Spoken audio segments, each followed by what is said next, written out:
adduunkoo dhan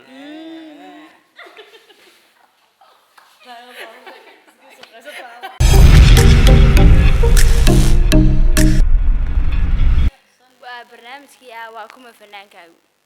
haddana waxaan kusoo dhaweynayaa assalaamu calaykum waraxmatullaahi wabarakaatuhu halkaad nagala socotaan waa daahihii bulshada waa anagoo ah oo markaa idin macnana ah A Society Somaliland Movies Company asxaabteeda qaaliga waxaanu halkan idinku soo gudbinaa ama idinku soo bandhignaa waxyaabo badan oo ay ka mid yihiin hidiyo dhaqankii filmaantii riwaayadii hore kuwii dambe kuwii dhexe nooc walba maanta waxaan la wadaagi doonaa barnaamij jiro bal la yidhaahdo waa kuma fanaankaagu bal asxaabteeda qaaliga waan idin kala bixi doonaa aniga iyo qayb ka mid a jilayaan wada xafiisanaysta laakiin yar baan ka soo qabanayaa يحسوسية بريبا عرين بايغاسيا سونيو أمباقابا سيرتيدي بابريحن سمدا لغو ماليا وحبا يرسلوك سنتهي سفيعة وحيقو شيك هاتي كالي آسي ولا هوا لغو سيتا سنبردا هايغاتو من سرتيو إيغتا ورمها عامينا يساعو هاكين ارتعودكي يدوك بوحا كسو بحين كرا كودا يهوردا والآمنة دي قادرة دي سيدا قادرة يتشي شعاليكي قسيحية وعنيقو دقا إسان بالإكرام بينو ييغتونا أولكو مقعدير adduunyadu qaribana qaxaariyo dhibaatiyo qalalaasa badana qofka aan waraqdiyo qayladow diraya qarni tegi jacaylkii qaysi cumliba dilay laylana qabriga dhigay anuu igu qaboobe tani waa qasiyayaab qosolkaiyo weedhada miya aniga lay qoray tani waa qasiyayaab qosolkaiyo weedhada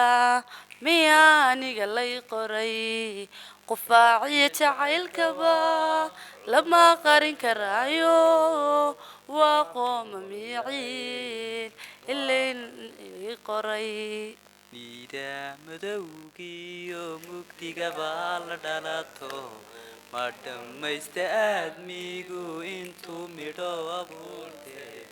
bixnallaynageliyo mushkiladii adduunka ina kala muquusho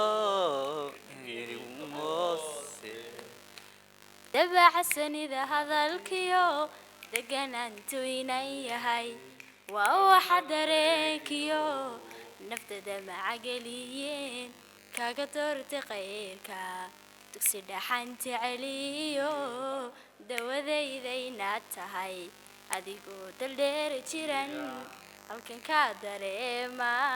macawaan ku jecelahay sida qaaliga aan waxaan marnaa bilbidii labaad anigii qofkan halkaa fadhiya oo huweeyaan iyo labada qof kasii dambeeya markaan waxaan qaadayaa heestii koobnayde la folo markii ka boodaan la folo soo nuugay heestii adduunkoo dhan ka eegan jiray wayga aamusto eedaha jacayl afku hadalka geen adimadu dhaqaaq horta waan gabo waan ololayo orkay gubtay ilmadayga timid waxay arag kartayo islaamkoo dhan ilaya ama kaaka iyo murugadan qabana adduun jacayl allah ii karto cid ma eersanine hadmay ii iman inantaan jeclaa gaaridii haweenka geeyadaan jeclaayey adiga galbeediyo garxareedii jiiftiyo goljaniyo hargeysi gurya sama ku noolo gildhalaykum maale meeluka xalka dheeriyo laydhahdo gadarba intaan gaadhi waa hore waayuhu wigeeyo kagayoonba waaye haddii aad golmoon tahay waa igubay jacaylkuye gurmadkiisa caashaqa adiguna ha ka kixin annaga abishaan